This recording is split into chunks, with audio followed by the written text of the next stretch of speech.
Oh well.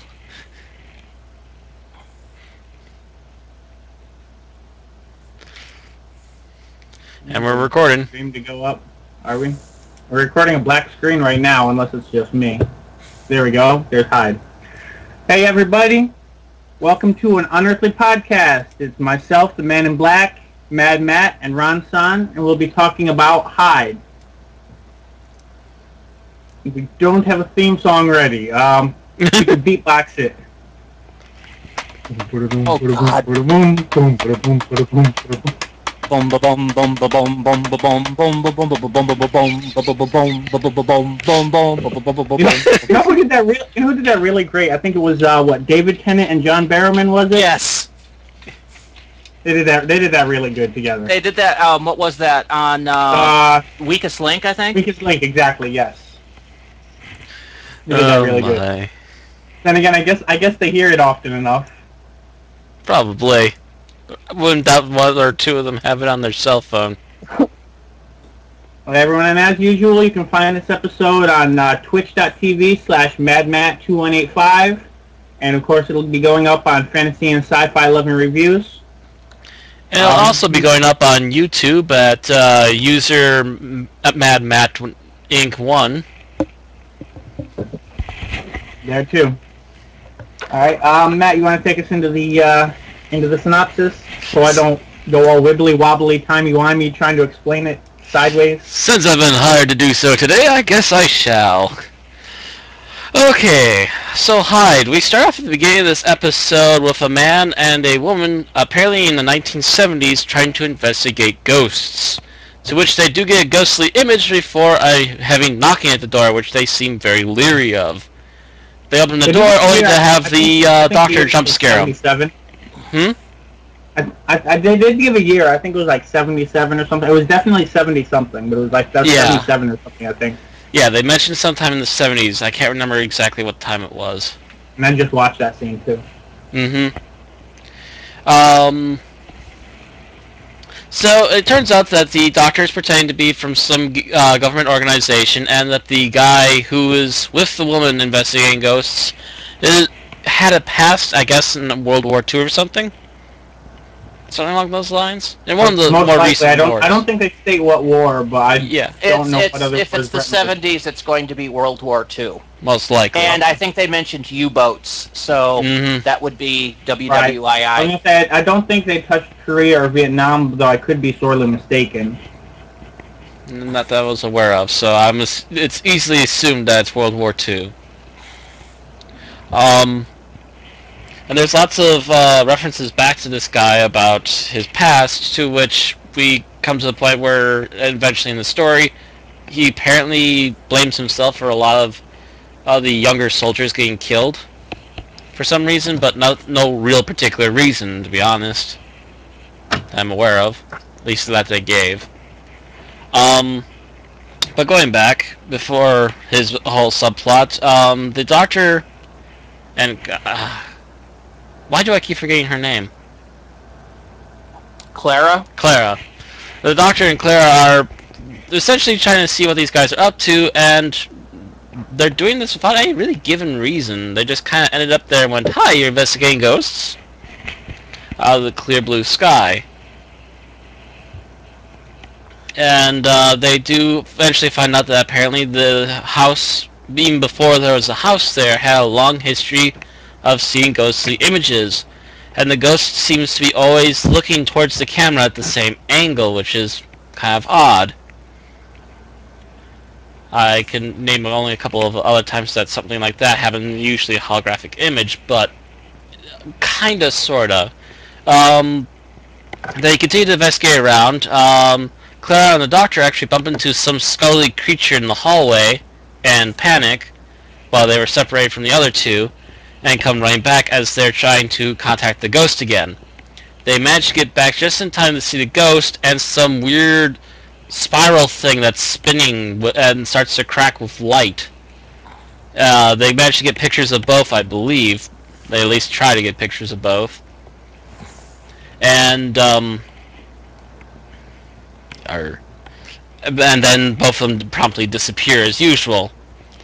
The Doctor finally puts together that there's something obviously going on, and it's been going on for a very long time, to which he has a theory and goes both back in time and forward in time to take pictures of the area, to which he puts a slide together when he gets back, showing that it's apparently a woman who was also time traveling but crash landed and made a pocket dimension. And then they have one single image of the scully creature in which they're like, yeah, not sure what that is. Whatever it is, we're not going to try and talk to it. We're going to run away. And go and try, and they then use the second woman to try and get the crashed time traveler out of there. To which the Doctor does manage to get in. He does manage to find the trapped time traveler and bring her back to the harness to get her pulled out. But the, I guess, dimensional hole, if you will, gets closed on him while he's still trapped in the other dimension. And they also explain that the TARDIS can't go to him, at least not for a very long time, unless the power would all die out, because apparently it can't stand other dimensions, pocket dimensions, that sort of thing.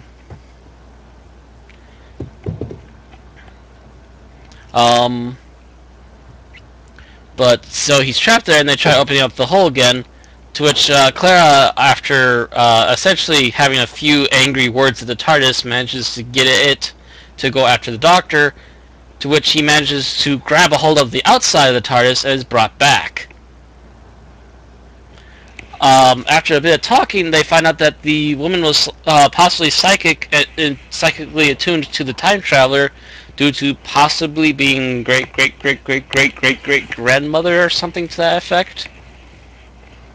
And then it dawns on the Doctor as they're talking that apparently there's a creature still in the house while there's no one trapped in the other dimension.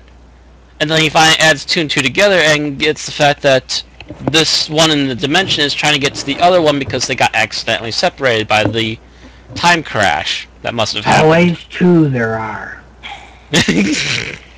Thank you, Bill. No more, no less. And so he goes back into the pocket dimension to pick up what we guess is the male creature and brings it back, and that's pretty much where it ends. Oh. So, what did you all think of this episode? Wasn't overly fantastic, but I enjoyed it. I think it was alright. I enjoyed the aesthetic. I think some parts of it were a little hard to keep track of where they were going with it, but I think it set a mood fairly well and, you know, followed through on what it was doing. And I hate to tell you this, Bill, but I think you're dead wrong. I find this to be easily the weakest episode we've had this half season, or this half series. It has the same problem that Neil Cross's earlier episode did. Yes, this is the second episode that Neil Cross, the same person that did Rings of Akaton, did. I found this to be better than Rings, so... What's that? I found this one to actually be better than Rings, so... I found it to be worse. One problem they had in common, I think, was trying to do more things than they gave themselves enough time for. Like how Rings had those three guys whose job were to hunt down the Queen of Ages and whatever, and they pretty much could have been completely removed and given more time to other things. Here, there was the whole romance of the alien creatures thing, which really did not have enough time to make sense, but and actually the alien creatures were part of my problem. Not the fact that they existed, but the fact that the Doctor's like, oh, they're in love. End of story. There's no question of the Doctor going, where did they come from? What are they doing here? I mean, if you look at them, they're obviously not native to Earth, or at least Earth of this time. And right. As far as he can tell, they're just in love, so that's the end of the story. So let's bring them back here so they can fall in love and, well, you know, they don't really explain. Maybe those things feed on humans. And you know what? One thing I did not think about, if they're native to the Pocket universe, if he just brings them back there, that universe only has a few seconds left before it implodes. Which is the equivalent of several million years of our time. True, but in their time, when he basically is bringing them back so that they can die in a few seconds. My main problem with this episode is that, yes, while Neil Cross sets it up well, the whole plot of it doesn't work. It's literally riddled with holes. The main one being, of course, the whole pocket dimension concept, which he establishes in the Doctor's, epic technobabble speech in the middle of the episode, that 3 minutes in there is approximately 3 million years of our time. Or longer. They then establish a bridgehead into this universe by use of this gravity well, which I don't have that much problems with, except for a couple of things. And that's the second the Doctor goes into the other universe, everything happens in real time. Right. A second in that universe is a second in the main universe. And it doesn't work that way. And the thing is, I've seen sci-fi stories where they were able to pull off that type of thing. There were definitely, there were consequences, and of course the TARDIS would be really the only way to get around those types of consequences. But yeah. Actually, now that you mention that is true. And I could have bought it because they used the TARDIS as the way to get back both times, that they show the bridgehead portal and the phantom house that forms around it appearing again. What must be about 3-4 minutes later, as Matt Smith has been wandering around this terrain running from the monster.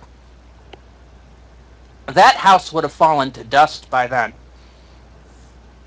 Because if he had come out of that portal at that time, without using the TARDIS, he basically could have gotten there, said hi to the bouncy trampoline, put on his shades, and watched as the sun expanded and got rid of the Earth. Because the amount of time he spent in there would have been about the equivalent of 4.5 trillion years. So the house, they should not have been able to reestablish the house there. It makes no sense.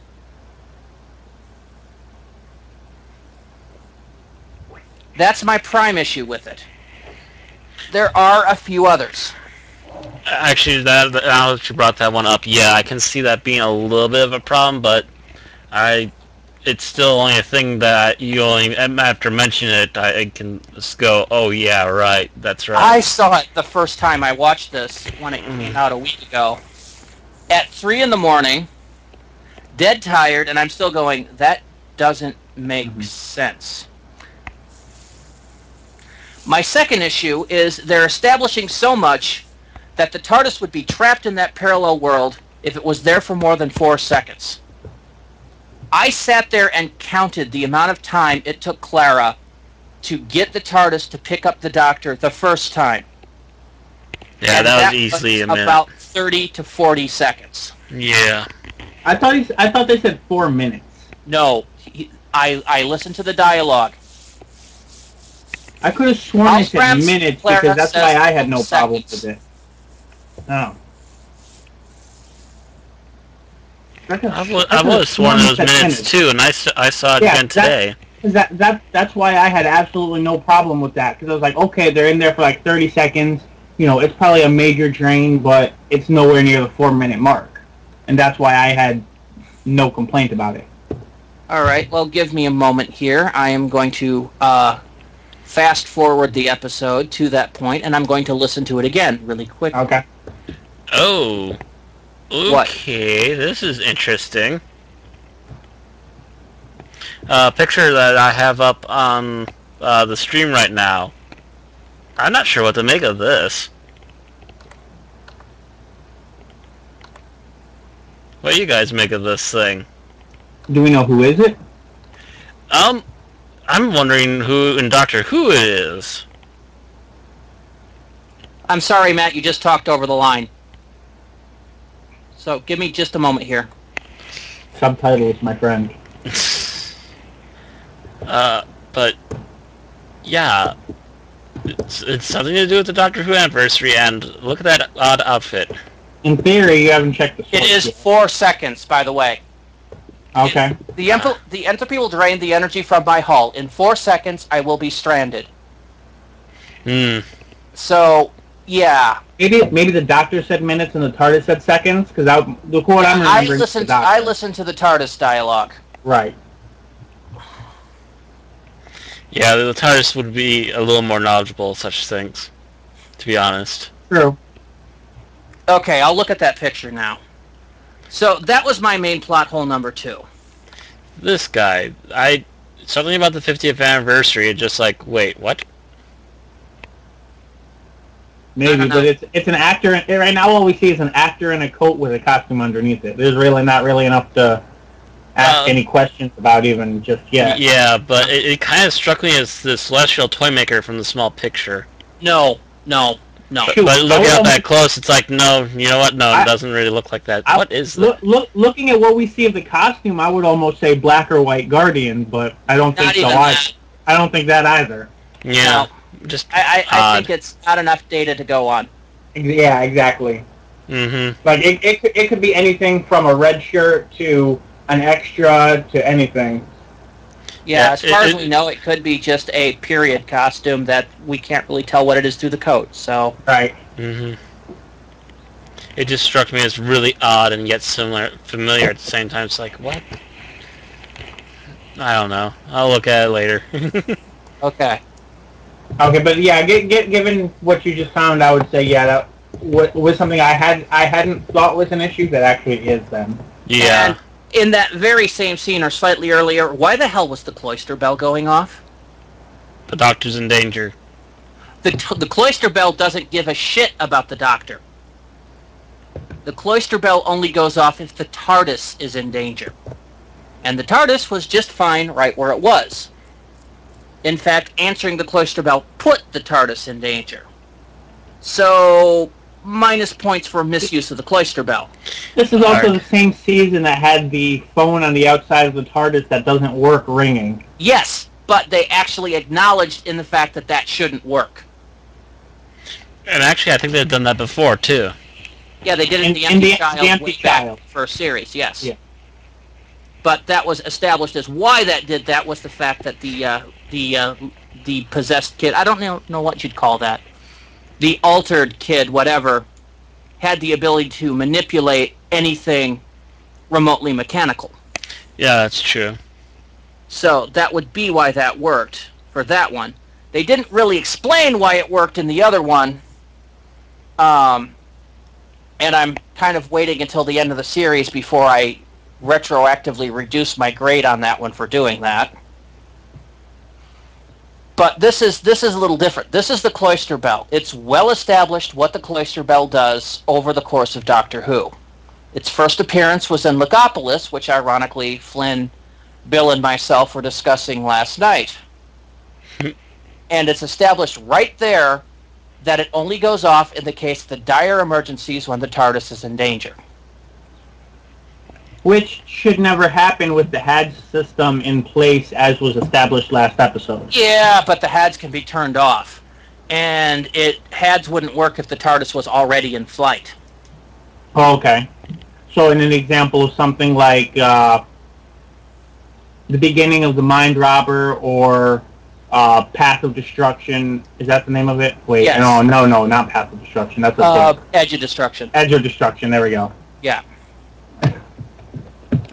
Yes, in those cases, though they had not established the cloister bell in those, the cloister bell should have gone off in both situations. But before we go into the TARDIS, to go to what we were talking about, did you want to go more into Frieza blowing up the planet syndrome, as you so dubbed it? Oh, yes. I mentioned this to Bill the first time I saw it. For those of you that are listening and are familiar with anime are probably familiar with a series called Dragon Ball Z. The end of the second series or story arc of Dragon Ball Z, known as the Frieza Saga, the character Frieza blasts a massive hole in the planet and then says that it'll be 5 minutes. Arguably, it was like destroys itself. Arguably, it was like the fifth saga, but it was like the second main arc of saga. Yeah. Mm-hmm. But then there's at least another 10 to 15 episodes during which time is passing. And only at the end of that does the planet actually blow up. This has been, now some people, will chalk it up to dramatic license and stuff, but no, you sit there with a freaking stopwatch, and even if you take out the amount of filler in there, it's still a good, probably about an hour for that 5 minutes to happen. And that turned off a lot of viewers to that series at the time, and it's become rather infamous for that kind of over dramatic time dilation, and this takes this up to 11. I mean, if that was a 7 on the scale, this is an 11 or 12, because the difference in time here is literally thousands of years to a second.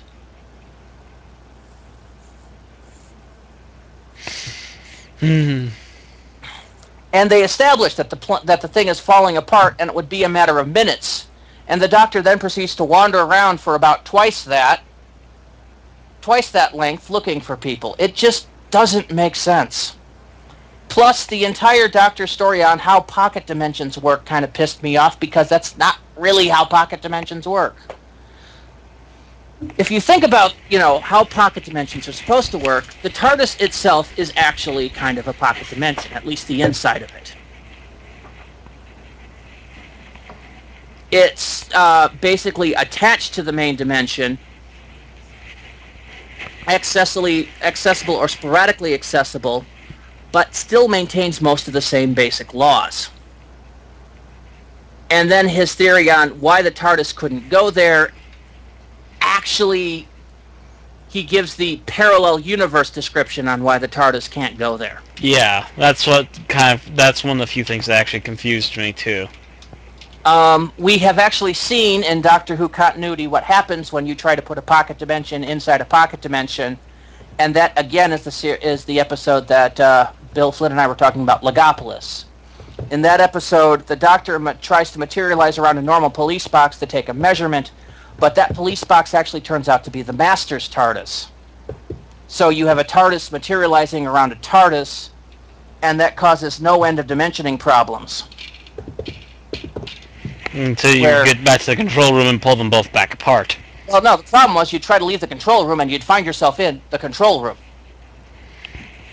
You would basically come out of the Doctor's TARDIS into the Master's TARDIS, and then try to leave the Master's TARDIS and come out in the Doctor's TARDIS. It was kind of a secular end.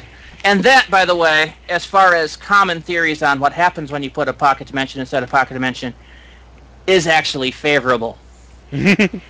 Other non-Doctor Who sources that involve pocket dimensions inside of pocket dimensions usually wind up being very, very bad. For example, Dungeons & Dragons. You put a portable hole inside a girdle of many pockets, and you basically have just set off a nuke. Didn't someone also try to put a bag of holding inside of a bag of holding one time in your group? Actually, that was the example I just used. That was the end of a campaign.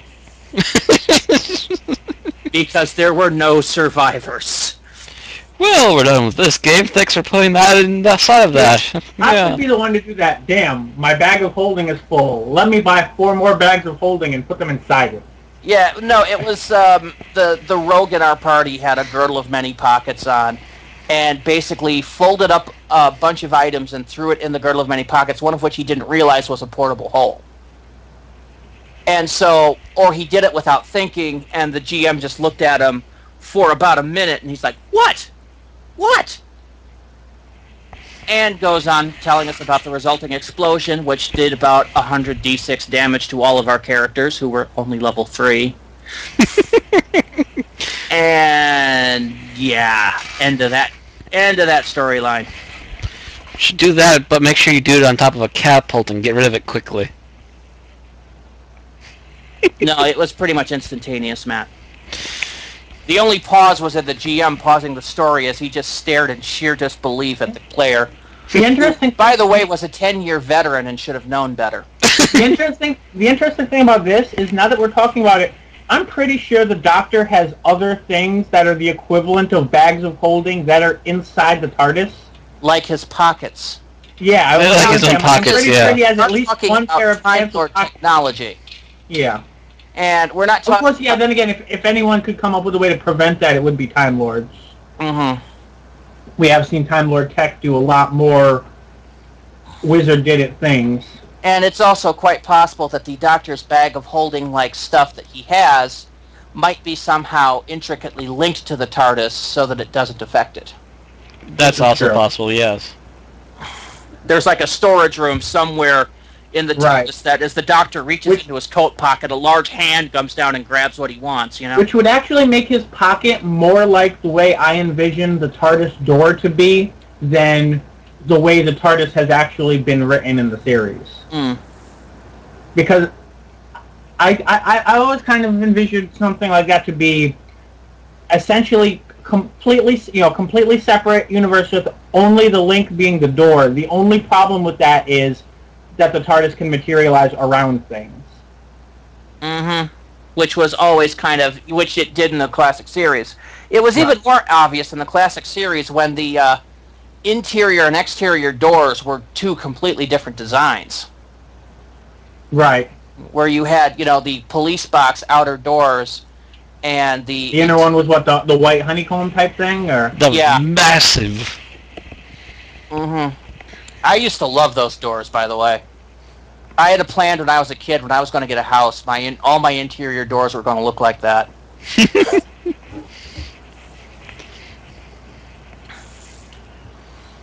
But, alas, did not come to be. But, yeah, so, when they rewrote the new series and they created it so that the inner doors looked like the outer police box doors, I was kind of a little affronted. A little disappointed that, because you could have that between the two doors was some kind of dimensional interface that you... Right. A threshold that you had to walk across. Yeah. And now they kind of took that little safety barrier out, and I was just like... Right, and of course, part of doing that was now there's a lot of scenes of people walking in and out, going either direction. So you need, one door that they can walk through. Yeah, I've gotten used to it now. Right. It's I think they use more camera angles now than they did with the old TARDIS. It doesn't really make sense for a case of something that have a chameleon circuit. I mean, just from a technical standpoint, what happens whenever the chameleon circuit would activate, the door itself would physically change shape? Yeah, but then again, the new desktop interface was based on TARDIS 7, I guess. It's based on the idea that the chameleon circuit isn't going to change unless it goes invisible, so they don't have to worry about the door changing. Bill, it's gone to TARDIS 8 now. It's more touch-daddy. I don't like TARDIS 8. It's like an iPhone in a TARDIS. And my mother just got a Windows 8 computer, and I'm like, oh, God, I would not want that. No. Yeah, I'm not exactly fond of the concept myself. I just had to make the crack when you said TARDIS 7. Well, I was pretending 8 didn't exist.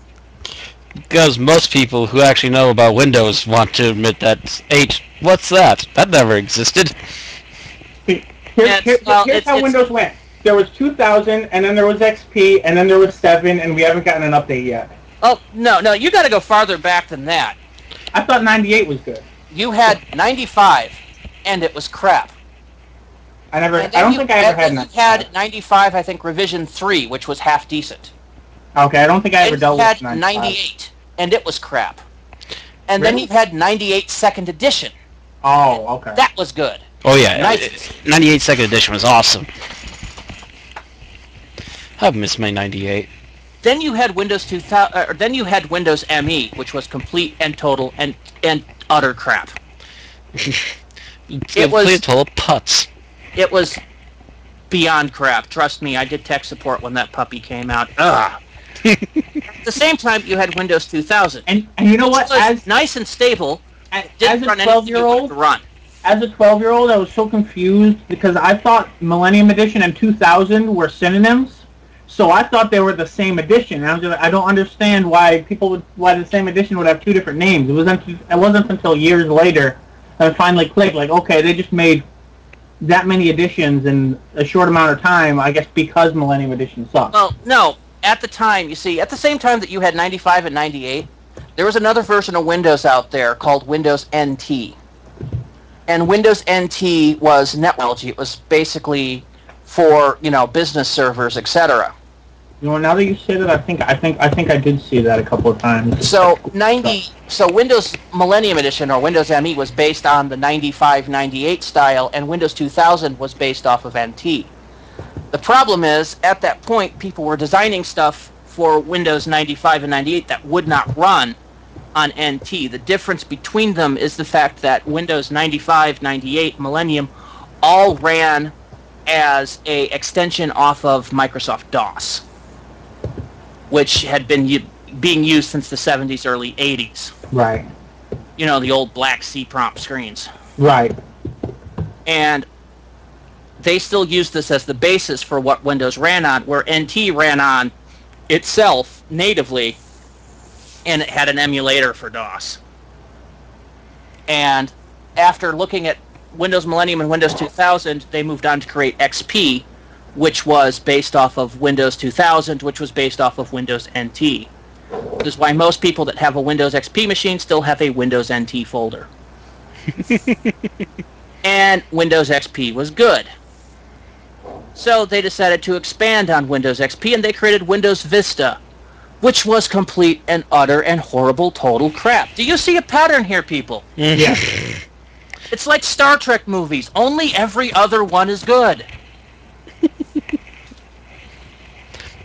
Especially ones that weren't directed by Shatner. Windows 8 is shit. Wait for Windows 9, people. If Microsoft follows the same thing, so we can go ahead of time and say don't buy Windows 10. Yes. Probably. I feel the like way they're running right now, Dr. yes. Who, but I don't remember how. You got stuck on Talking about the TARDIS door. Yeah. Massive tangent, but still good advice. Tangent ahoy! But yeah, so the TARDIS interface, the whole pocket dimension thing, as it was described, both to the group and to Clara, just hit me as wrong. He seemed to be trying to describe more of a parallel time stream, but he kept referring to it as a pocket dimension, and it just kept, annoying the hell out of me. Yeah, all it really needed was a script editor, but I guess I don't know where to find one of those in Doctor Who. That's technically should have been Moffat, but, Moffat doesn't care about such minor... Yeah, he's too busy writing about his companion of the week. Or writing for Sherlock, we can never tell which. Mm-hmm. Since he seems to blend them both. I actually, on my Series 6 review, which will probably be published in about a month, that I just finished writing, I actually going off on a bit of a tangent about the script editing part of the job, and a major reason as to why Series 6 is what it is. Yeah, there needs to be a better script editor for this, because RTD was very good at looking through other people's stuff and going, this is wrong, this is wrong, this is wrong, this is wrong, it needs to be fixed. Granted, he would sometimes tell them to add in completely ludicrous ideas, like pig monsters, but... Actually, that was his own. That's what I mean. He would tell them to add in... Oh, you're saying... He personally added in pig monsters. Right. Yeah, I think World War III. No, I'm talking about Daleks in Manhattan. That was somebody else's episode, but he added the pigs. Oh, that I did not know. I did not know that. I thought that was his own episode. It was Helen Raynor's episode, but he added the pigs. Because I remember the writer at some point had an interview, and I saw that quoted on... the source was Wikipedia, but... Yeah. You never know with Wikipedia. True, but to the best of my knowledge, it's accurate anyway. I mean... Okay. I had no idea that Moffat added those. I mean, Davies. Oh, yeah, Davies added those. As far as I was aware, it was completely done by the person that was mentioned. Yeah, that particular episode story, whatever, was kind of cuckoo to begin with. So.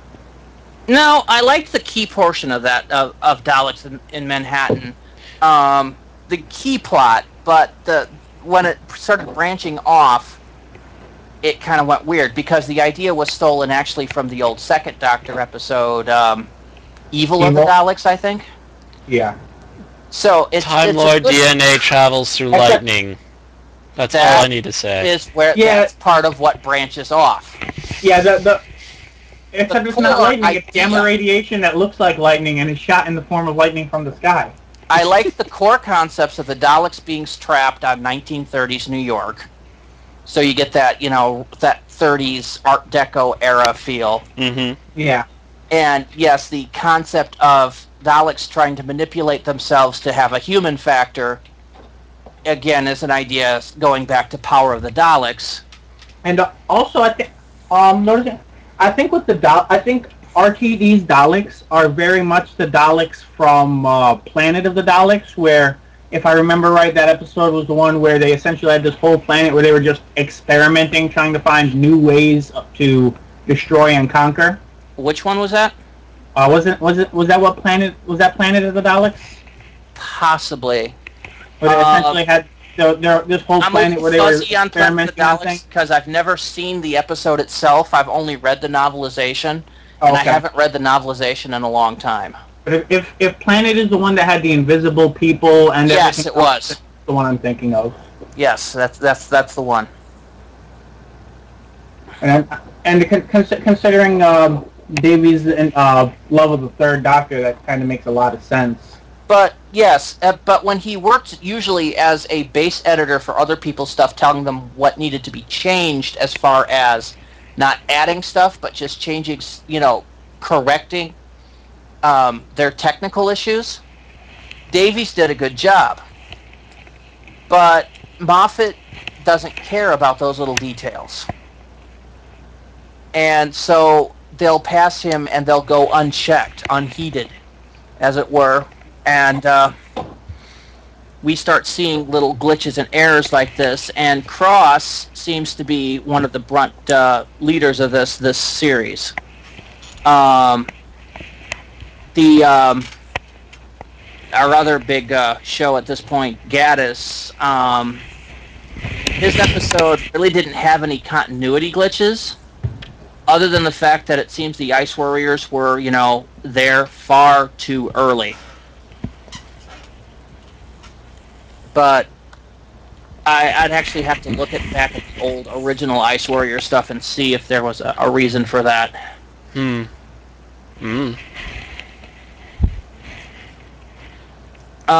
But no, Cross can set a scene. I loved the first 10-15 minutes of this episode with them creeping around the spooky haunted house. It felt like a haunted house in the 70s.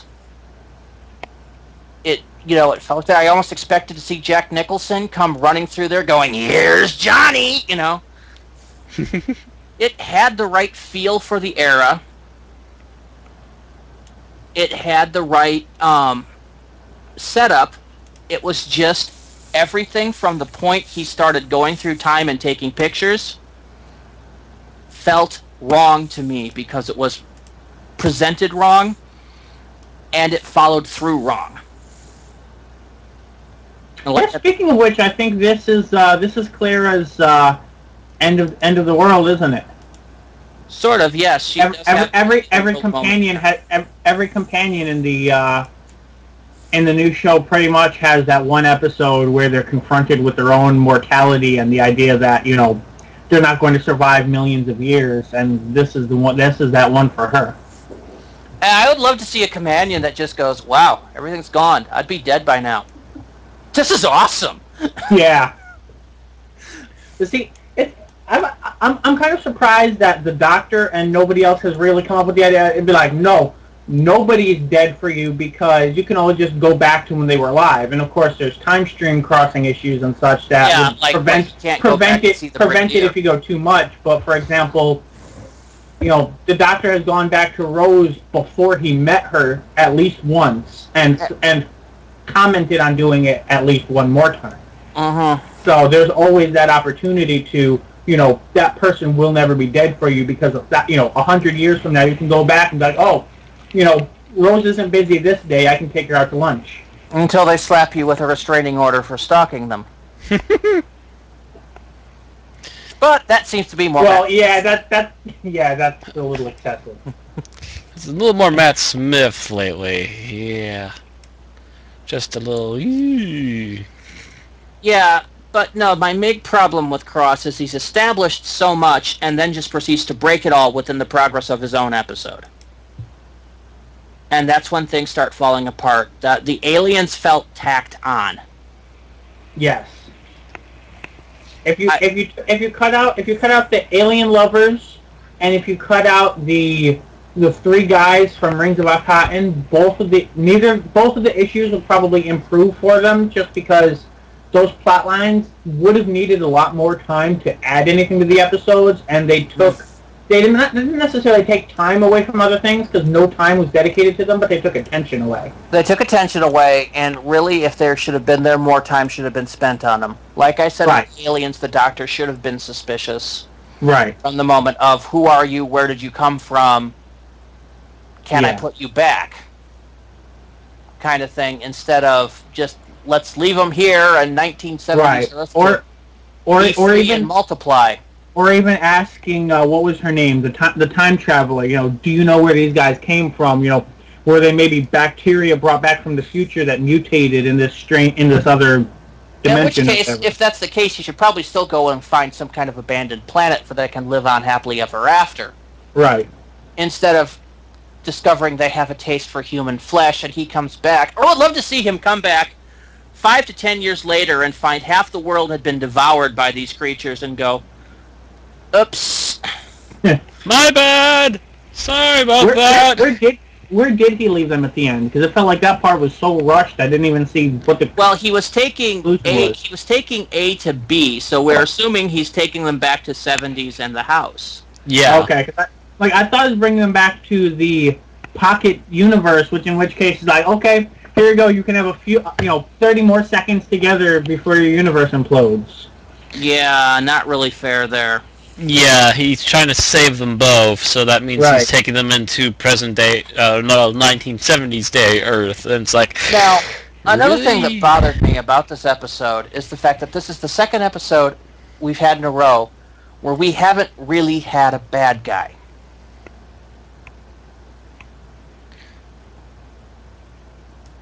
And I don't really mind that. But I mean, an actual factual villain. I mean, the Ice Warrior was an opponent, but he turned out to, mostly just being lost and worried. And in this one, anybody we thought was a bad guy turned out to be, an okay person. Unless they do have a taste for human flesh. Right, but if so, it's not addressed in this episode. Right. So my question becomes, and this is a problem that I've had with Moffat, is he really tends to downplay the villains. The Doctor fights evil. That's what he does. That essentially that's just pretty much not been the style of the show for this era. I guess you could call it at this point. That was very much something Russell T Davies did a lot of. That was very much something that Moffat really doesn't. He wants to go more for the fairy tale feel. Moffat was the best of the Doctor versus the villain stuff back when you looked at what he did during the RTD era. Well, unless you count I guess you could count the Angels as a villain. I do count the Angels as a villain. Right, they'd be the most. The Vashta as a villain. The Empty Child wasn't so much a villain as it was, an accident of. Okay, I will give whatever happened. I will give you that one. The Vashta Narada, if I recall, were essentially just predatory creatures trying to make their own food. Although I forget what exactly the plot with the whole thing in the computer was. I'm a little hazy on that. I have to rewatch that part. The Vashta Narada were pissed because they cut down the trees in which they live, but the Doctor established that these were not good things. If you listen to Tennant's dialogue of speaking about them, he talks about how much, that they're uber carnivores, they're piranhas of the air, so I really would love to see him do more with those. But the way he's fucked up the Weeping Angels, I'm kind of afraid to have him do it, Yeah, they would grow like 6 new powers, and they'd gain the ability to travel through eye contact or something. Because as much as I've been bitching about Moffat, Silence of the Library, Forest of the Dead are 2 of my favorite episodes. They're not my favorite. And ironically, they're probably my least favorite Moffat-penned episodes. Yeah. Really? Or at least close to it. And really, I think still topping my list is The Empty Child the Doctor Dances. Right. Yeah, that's definitely among my favorite episodes. And then I think I'd have to follow that up by Human Nature, Family of Blood, which was not a Moffat one. But I think Silence of the Library, Forest of the Dead would probably wind up number 3 on that list of story arcs in the new series. Because, I don't know, I didn't mind River Song when she first came out, so she was an issue on me in that particular For some reason, when I rewatched that season, I don't know why, but for some reason I think I skipped that 2-parter when I rewatched the season, and I have no idea why. I should go back and watch that before my review on it goes live. Probably should. Yep. But, so there's my issue, is the fact that Cross just doesn't follow up and he does not do the research.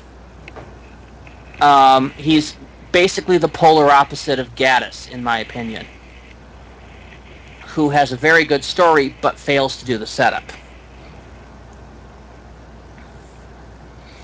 And whereas with Rings, he was able to kind of hobble through in the story. This one, for me, the story just kind of started imploding on itself with all the various little holes and niches that was there. See, the thing is I really liked this episode, and until you brought up the fact that, oh wait, there is some consistency holes, major consistency holes, it otherwise is a perfectly fine episode to me. Pretty much the same things you said about Cotton. It's a very, aesthetic-wise, it's a very powerful episode, but when you start looking at what's happening and, anything, the script is where the episode starts to fall apart, and this episode is along those lines when you start to look at all of the temporal things and all of that. He just tries to do too much, and it kind of collapses on him. And Matt, there are things that do have as many holes as this that I've watched, and I can suspend my belief on the holes and enjoy it. One of those would be the 2009 Star Trek movie. Right. Which, Which I have yet to watch. The interesting thing is, when I watch an episode like Hyde, I tend to watch it as though I'm not actually watching the episode, as though I were the script editor looking at it as the first draft. I'm like, okay, if this was tweaked, this would be a great scene, and I kind of remember it as though it were actually tweaked. I go through and I'm just like, I make all these corrections in my mind, so at the end it's as though I watched what what they intended rather than what they actually put on paper. Yeah, put on screen. Oh yeah, I can do that too. The thing is, the way I watch is the first time I watch is always, of course, the Saturday that it airs. I watch it, and I basically watch it from a fan standpoint at that point. I'm watching it, and I'm basically just trying to enjoy the episode for what it is. And if the show manages to get past my suspension of disbelief on that one, I'm usually pretty cool with it. Only a couple of times have I reversed that decision on the second watch through, one of those being Asylum of the Daleks. Which like I have mentioned before, I thoroughly enjoyed on my first watch, and then just the second watch, it just kept hitting me. It was like, what the hell was I watching before? Yeah, but if I recall, on the first watch through, I was the one who liked Asylum the least, and after the second watch through, you took that spot. Yeah, it was just at that point things just kept hitting me, and it just, I mean, I had, frowned mention of Scarrow in Asylum when I first watched it, but then it was the other things that hit me the second time, like they had advertised the Daleks and they didn't actually move and that kind of thing. Mm-hmm. And yeah, so it was those kind of things that drug it down the second time when I realized it. Normally that doesn't happen. My opinion of a show will tweak slightly, but not to any point. This one, I couldn't even get past the first watching without having issues because my brain was trying to, deal with the whole concept, and I kept hitting plot holes. And usually if I'm seeing plot holes on my fan view through, I'm having a problem. Because that means I'm going to find more holes on my second watch through. Mm-hmm. Especially with a plot hole like this one, with the whole 3 seconds equals, for everything. I mean, that is established there, and it's written there, so that's a true plot hole. Right. And you can drive a fucking Mack truck through it. Because it happens so often in this episode. Mm-hmm. That, a lot of things I nitpick about are continuity nitpicks. I will admit that. I've been a fan of this show for so long, right, that the whole continuity runs through my brain a lot, so when I see something that goes against it, it rubs me the wrong way. Right. This is not a continuity nitpick. This is an actual hole in the plot. Speaking of continuity, what did you think to the to the nods in this episode? I liked the nods. With the whole 70s feel, they were aiming for a Third Doctor-esque episode, apparently. Right. And they did early on, talking to the guy in the military, and he, the Doctor mentioned some stuff that he knows. He doesn't explain how, but he's the Doctor, and he's basically like, oh, he's military intelligence, and it's like something about that scene just kind of gave me a Third Doctor vibe anyway. I'm surprised. I don't know if it's a reference to the military or what, but yeah, I'm surprised Unit wasn't name dropped there. Right, right. I really was. I was expecting it, and it didn't happen, and that surprised me. It could have been, but then again, I mean, and if this was like a Gaddis episode, it would have been. It would have made sense. Sure. Yeah. I mean, early 70s, Unit would have just have been formed. Right. So people wouldn't have established of who's what there, so he could have mentioned he was the scientific advisor for Unit and gotten away with it. Mm-hmm. And Also, not to mention be partially on money. We had the nod to the Eye of Harmony, which was technically a Fourth Doctor thing and a Eighth Doctor mostly thing. known as an Eighth Doctor thing, but yeah, it was Deadly Assassin was its first reference. Yeah, I think. So that was. And we had but then we had the Metebelis 3 crystal, or as they called it, Metebelis 3. Yeah, I was gonna say I'm not familiar with the reference, but I mean with what the original version of it was, but I heard. Let's see. The Doctor, I think for most of the time he was after he got the TARDIS back after the 3 Doctors, was trying to make a trip to Metebelis 3 for these beautiful crystals. By I remember the Green Death, he had finally gotten one. Got you. He had managed to travel there, and he was using it to. The crystal was supposed to be perfectly flawless, and the light refracting off of it could actually clear problems in a person's mind. It freed them from mind control. Gotcha. Which was an issue in the episode because so their mind was being controlled by a supercomputer known as the Boss. So this was actually relevant in the fact that it probably would have been able to be used to hone her psychic abilities, and it wasn't just a nod to the history. It was actually relevant to what was going on. Yeah, Metebelis 3 and the crystals was then brought back in Planet of the Spiders, the Third Doctor's swan song. Because he had to return the crystal because of, issues. Well, he must have gone back and gotten it. What? He must have gone back and gotten it at some point in the following 700 years. I'm kind of wondering how he did that, because if I remember correctly, most of the crystals on Metebelis 3 were used as a giant web by a giant psychic web created by this basically spider queen that wound up mentally frying herself to death with it and irradiated the hell out of the Third Doctor, which is why he became the Fourth Doctor. But did we actually ever see the Third Doctor leave that crystal behind, though? Because I don't remember that. I would have to rewatch the episode. I have not seen Planet of the Spiders in for freaking ever. Would you put it past the Doctor to have nixed 2 and claim that there was only 1?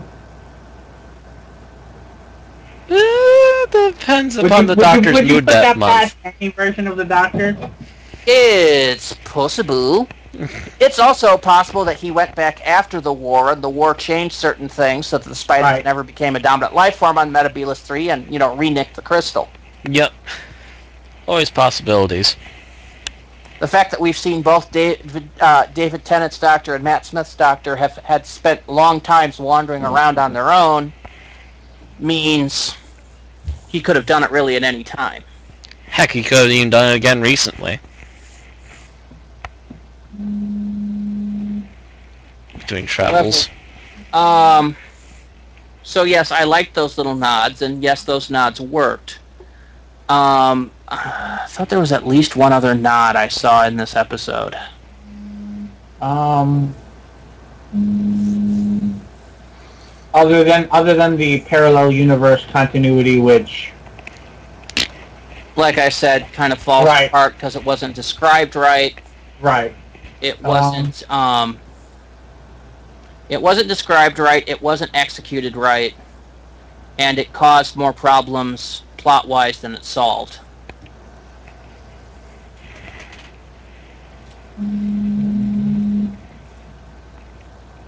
Somebody's making a humming sound.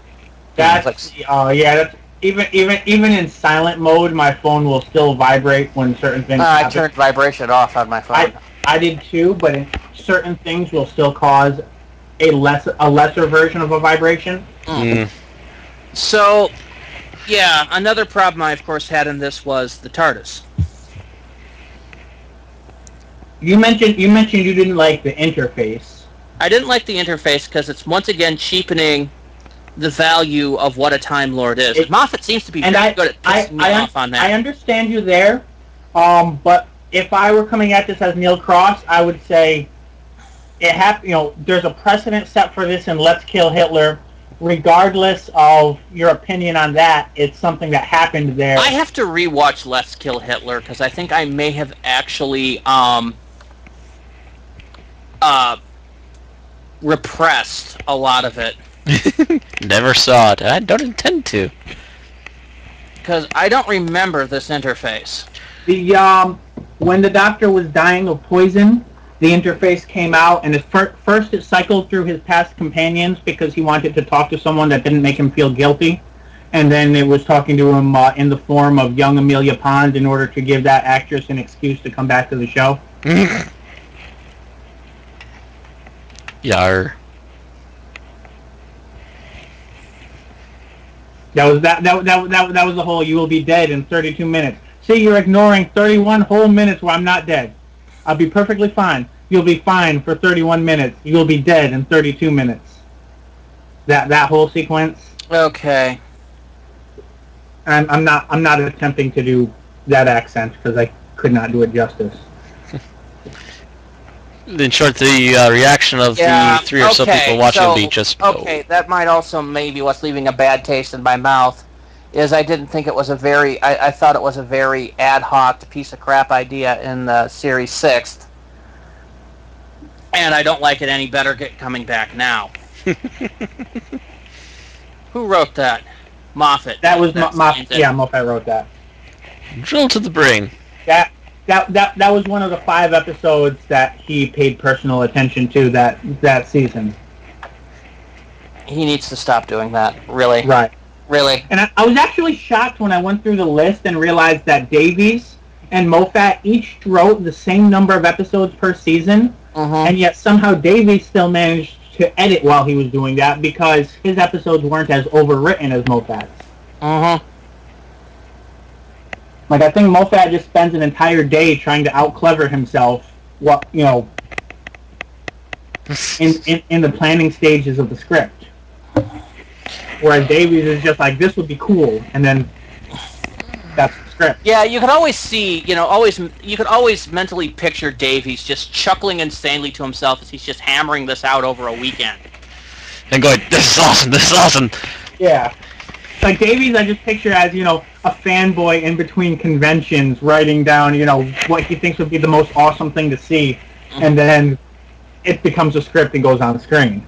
I would have really loved to have seen the planning stages for the Series 2 for Army of Ghosts and Doomsday. Oh yeah. I almost see his. I almost see him being the creatively the equivalent of Weird Al when he's trying to create video material. I could just see him just burst into the writing room going, Daleks versus Cybermen. That's what we're doing this year. You know. You can see it, can't you? Yeah. How are we topping last year? I got it. Daleks versus Cybermen. So you need to write an episode that brings the Cybermen in, and yeah. Or I could also just imagine him having a conversation with Nick Briggs. Like, listen, we're going to do an episode. You're going to have an argument with yourself, and that's going to be the main attraction. And you know, Nick Briggs would have thought that was just freaking awesome. Yeah. But Moffat seems to be that he's writing almost to try to make a tribute to his own ego. It does sometimes, and I mentioned that in our when we were talking about Bells of St. John. That was a theme I noticed in the episode. And on one hand, it's good that he's trying to top himself and do something better, but on the other hand, it gets rather unwieldy, and there's no one to rein him in. Mm-hmm. Yeah. Now, mind you, Bells of St. John, it kind of came off right. Yeah, that's it did like the specific episodes where it basically just seemed like, I mean, the specific parts of the episode where it just seemed like he was putting himself on a pedestal almost above the Doctor. Mm-hmm. Yeah, and that really does bother me about Moffat, and it bothers me about a lot of his companions, is the fact that, you know, he writes them up better than the Doctor, and that, I mean, that really shouldn't have been happening since 1964-65, when the Doctor became the main character on this show. Yeah. That's something he's doing on his own, and it really doesn't work for a show called Doctor Who. Well, no, it worked in 63, Matt. It worked in certain ways. Like if I recall, like wasn't Zoe written to be smarter than the Doctor? Not smarter, but smart. Extremely smarter than your smart, average yes. companion. Mm-hmm. Yes. Yeah, Zoe was smarter than the average companion. Yay! Oh God, don't go there. But no, it's But you know, it was always the fact that you also got to remember Zoe was playing off of Patrick Troughton, Right. who played himself as kind of this bumbling hobo. Right. Like I seem to remember in the the specials that BBC America and probably BBC also have been doing once a month this year, where it's basically like, you know, the Doctor would, you know, make a fool of himself and Zoe would fix it and be correct or whatever. Mm-hmm. So it's not really so much as Zoe was smarter than the Doctor, it's just the Doctor wasn't really using his smarts in that particular persona. Mm-hmm. How Zoe would do paired up against, like, Tom Baker or even John Pertwee. Right.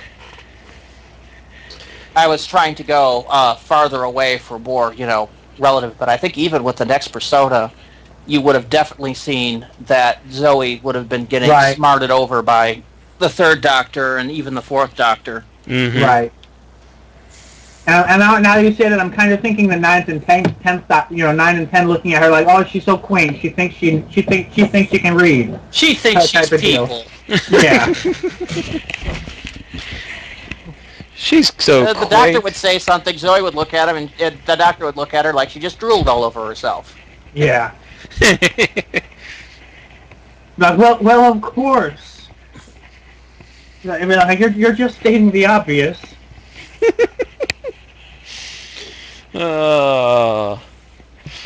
She might have been able to work with the fifth Doctor. Yeah. Because he was more soft-spoken. Mm-hmm. But really, oh God. Imagine her trying to lock wits with the Sixth Doctor. God. I could see her just pulling out the irons right now to give him a whacking because she's so pissed at him. That seems to be the way of the Sixth Doctor. I need to watch more of the Sixth Doctor. I mean, I've only straight up watched one serial of his. Which one? I mean, Daleks.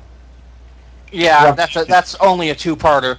Right. Watch Vengeance of Varos, and even though it's not really recommended by a lot of people, Attack of the Cybermen. Those are like right next to each other in there, and I would probably throw in Mark of the Rani and the Two Doctors in there too. Mark of the Rani I liked. The Cyberman one I liked too. Really, once you've got those, you could probably throw out Time Lash and the Twin Dilemma, and not have any adverse effects because those episodes were horrible. I like how you're not saying anything about Vervoids because you seem to have exactly one opinion of that episode. Well, you see, the thing is, it's also an episode that's, it's actually part of one gigantic story arc called The Trial of the Time Lord, which was poorly produced and ended really weakly, so I try to avoid that entire thing. The only thing, if you're ever going to watch something in there, I would watch the episode before the one with the Vervoids, because there is one thing that makes that particular story, and that's the fact that it has Brian Blessed in it. Is the Ultimate Foe any good? What's that? The Ultimate Foe, is that any good? No, that's the final end of the Trial of the Time Lord. Right. It was written rapidly by Pip and Jane Baker because the previous people were unable to finish it, and it just really is just like a kind of a what the fuck. Yeah. And if I recall, not much of the Sixth Doctor's persona showed through in Dimensions in Time. Probably not, but no. To get his unstable, thunderous personality, the serials I mentioned would be the ones to watch. Let's see. What else was there about this episode that I liked? I didn't like. Like I said, I liked the haunted house feel. It was very 70s horror. You either expected, Jack Nicholson to come out, or you expected to turn a corner and see Barnabas Collins. Either one would have worked. Mm-hmm. Yeah, for those of you that don't know what I was talking about, I was referencing Dark Shadows. And The Shining. The Shining would have been with Jack Nicholson. I hope they know what the original Dark Shadows is. Otherwise, I'm sad. The ending, I thought, was kind of completely lame. Because it's, he realizes the whole monster thing is an afterthought, and then it really doesn't get any follow-through. The fact that all of this was done so the Doctor could ask this person a question on what the hell is Clara. I'm like, so you're basically shooting skeet with a howitzer. Me? Well, okay. You know what skeet shooting is, right? Yeah. They pull clay pigeon in the air, you shoot it with a rifle. Now imagine doing that with a howitzer. It's one of those big guns that they used to carry on the end of Jeeps to fire over mountains. We're talking cannon. Well, this has got an area of effect then. This is kind of like what the Doctor was doing just so that he could talk to this psychic to find out what she thought about Clara. It seemed to be overboard. Yeah, I guess they did finally cover that part of why they were there in the first place. Yeah, they covered it within like the last 5 minutes. Oh, speaking of why they were there, this was something that struck me during the episode. It feels very wrong to me to have someone say the word Ghostbusters and have it followed up by any other theme. Especially the way she says the word Ghostbusters and it immediately cuts to the Doctor Who theme, and it's just like, it just feels wrong. It would have been nice if Matt Smith had actually said, like, who are you going to call right after that? Right. And just watch the complete bewilderness on his face. If I recall, Ghostbusters references, 11 years before the actual Ghostbusters movie came out. And if I recall, Tennant and Rose did that at some point, didn't they? Yes, they did. They did it during Army of Ghosts. Yes, exactly. That's right. And yeah, just as they were coming out with that equipment, and it was looked like a giant proton pack anyway. So you know what? I'll let that one go. That's the whole reason they were making the reference, Matt. Yeah, as I was saying, that's the entire reason why I let that one go. They have a freaking proton pack. Of course I'm going to let that one fly. I actually liked that one because that was... If my friends and I had been lifting that kind of equipment, somebody would have said the exact same thing. Mm-hmm. That's grade A geek humor right there. Yep. But no, this episode, it falls flat and a bit anachronistic as they're telling it, there. And no, I didn't really feel that about it cutting to the theme there, but I was kind of waiting for a little more follow-through on the joke. Yeah. Right. I was mildly disappointed on that, yeah. I felt there should have been more follow-through. I mean, if it was my own writing, it would have been, who are you? Ghostbusters. Really? Nothing? Really? Yeah. Oh, right. 1973. Right. Right, yeah, actually that sounds like something the 11th Doctor would say.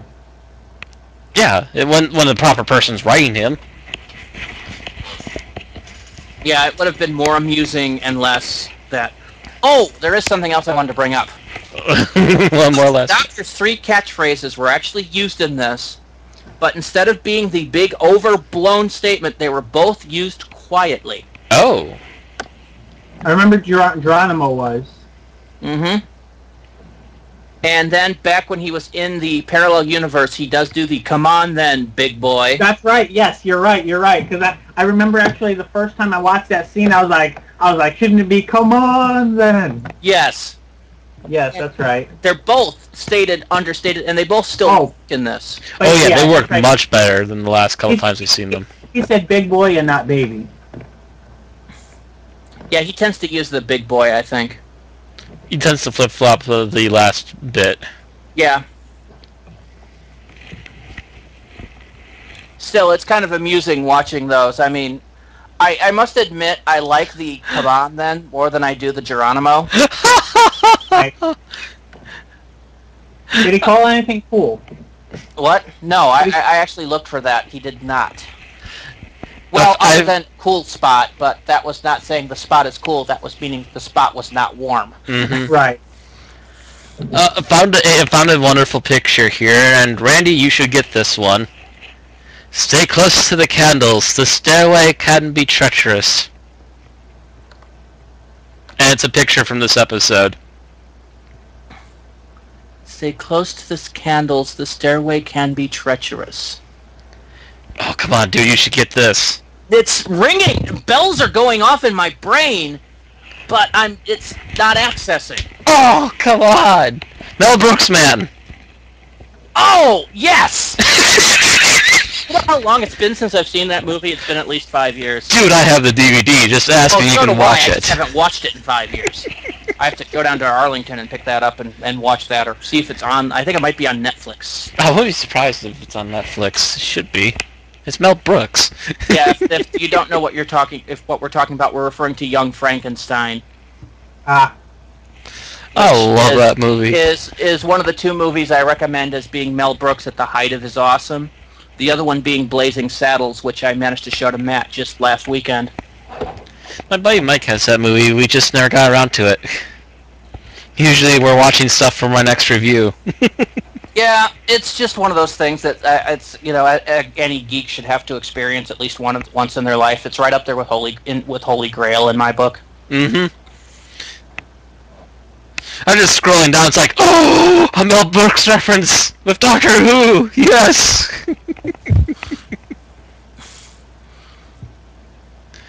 So yeah.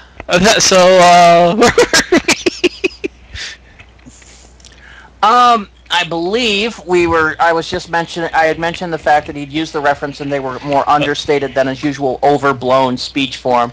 And they worked in this. I don't like Geronimo as much as I like Come On Then. Because, really, a British guy stating a catchphrase used by American soldiers in World War II about a 19th century Native American. That, and every time he says Geronimo, it's in a scene where he should be saying Alonzi. Yeah, it was really the replacement for Alonzi. Right. Which I was never really fond of, but what the hell. And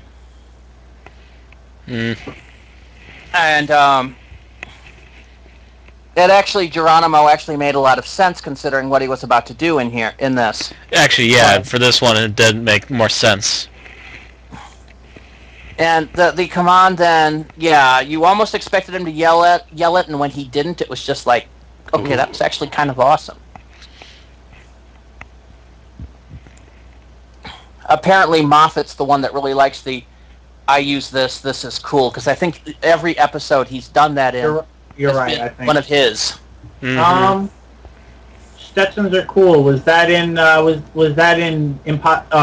Impossible Astronaut, or was that in Town Called Mercy? That was originally an Impossible Astronaut. Okay. And I think every time he's had a Fez was a Moffat episode as well. Now, mind you, he did have a Stetson again in A Town Called Mercy. Right. But he didn't do that. I'm wearing a Stetson now. Stetsons are cool. No, that was already done. Right. But yeah, when he tends to do the "this is cool" stuff, it tends to be Moffat writing, and everyone else seems to like the other catchphrases much better. And I don't blame them. I don't blame them either. Yeah. Yeah, it's "this is cool" thing has kind of run its course already. Oh, I'll make jokes about it. I'll make cracks about it. Well, the whole taking that line seriously thing, though, that's kind of gone out the window. Yep. And I think Moffat's even starting to realize that a little bit. He'll do... It jumped the shark and the snowman. What was the one in the snowman? When he put on the bow tie and Claire is standing in the room, something like, "It's getting cool." And she's like, "It's cool." He's like, "Yes, bow ties are cool." Looking at himself in the mirror, admiring the bow tie. And she's like, "No, it's getting colder." Yeah, well, that was also ripping on it, too. He was starting to rip on it then. I think the fact that, people, it's becoming a groaner line. Yeah. I remember, my fondness for anime. I was watching a Ranma 1/2 Abridged, and the character Ranma Saotome in the original run had this yellow shirt with a bow tie on it. And they actually spent about 5 minutes on the argument on how bow ties were cool. And I'm just like, okay, it's entered this level of that. It's now It's now a grown statement. Right. Although I do like the fact that in that same episode they then to go arguing over Tennant versus Smith. So I was just like, okay, that was cool. I gotta watch more of this. But I'm digressing still. I think we've said about everything we can about this episode. Yep, pretty much. I think we've pretty much gone around it. So I guess we're coming down to our rating for it. Matt? Oh, me first this time, huh? Yeah. Even with the I guess if you can ignore the plot holes, it's about 3. But if you really are noticing it and it really does bug you, then it probably drops down to about 2. Bill? Yeah, I'm gonna say it's another 3. There's definitely enough issues to keep it from being in the level of a 4, but I don't think they've hurt it enough to drop it below a 3 for me. I'd have to rate it a 2.5 because I rated Rings of Akaten a 3, and as I thought between the two things we've seen of Cross, Rings of Akaten was the superior work because it at least managed to stay up, whereas you poke this one, it felt like a house of cards, so it gets a 2.5. So far for this part of the season, we've got this as being just barely the weakest rating, followed by Rings, followed by Cold War. Yeah, and then of course we've got Bells of St. John on top. Right, which by far has been the the best work we've seen yet. Mm-hmm. And of course, next time we've got Journey into the Center of the TARDIS, which is neither Cross nor Gaddis. It's Stephen Thompson, if I recall.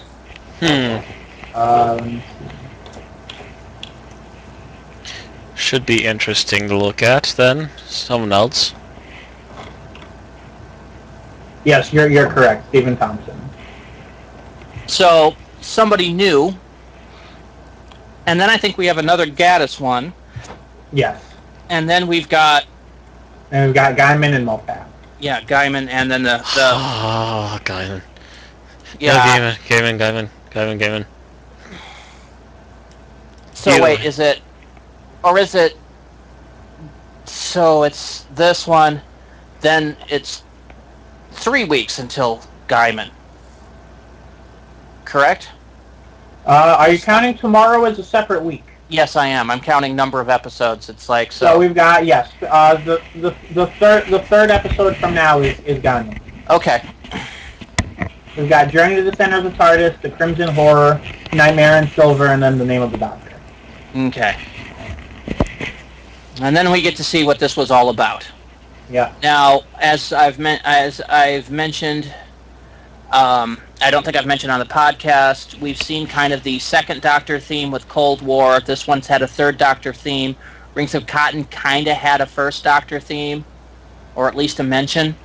So we are going to be looking for a fourth Doctor reference coming up in Journey to the Center of the TARDIS. And really, if anything has a reason to have a fourth Doctor reference, it's Journey to the Center of the TARDIS. Because it really looks like it's taking its cues from Invasion of Time. Okie doke. Hostile alien force in the TARDIS, Mm-hmm. with the Doctor, basically taking safeguards to prevent them from doing what they want with it. That, and we already know that they wanted to include a classic console room back last season in the Doctor's life and couldn't afford to. So we might see some. It'd be nice to see you could kind of say both, because they're essentially multiple variations on one version and then another version from the classic series. I will say this, based on the trailer we've seen, it suddenly looks as if the TARDIS has developed Jeffries tubes, which has me worried. Jeffries tubes? Yes, if Star Trek fans would know what Jeffries tubes are. It's familiar, but I can't quite It's those place crawl spaces you always have the engineers and Star Trek stuff scurrying around in. it. Got you. The reason they're called Jeffries tubes was the original designer for the Enterprise name was Matt Jeffries. So they were named in a tip of the hat to him. But several series outside of Star Trek have developed Jeffries tubes as a crawl space, and usually they're referred to as Jeffries tubes. It's become a common terminology. Oh boy. What? Jeffries tubes in the TARDIS, this does not sound good. Yeah, it's not exactly ever been used in Doctor Who before. So maybe we'll see the restaurant. Or the giant buffet, or whatever they have inside the TARDIS apparently at all times.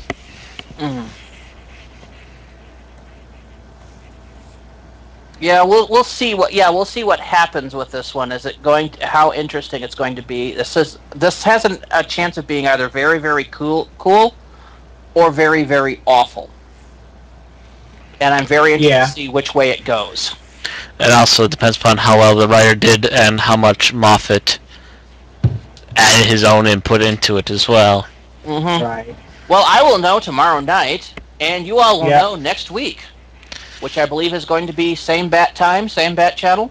As far as I'm aware. Yep. Or ending just in time for my old man to show up too. So. All right. Tune in next week as we'll go over Journey to the Center of the TARDIS. Yep. Good night, everybody.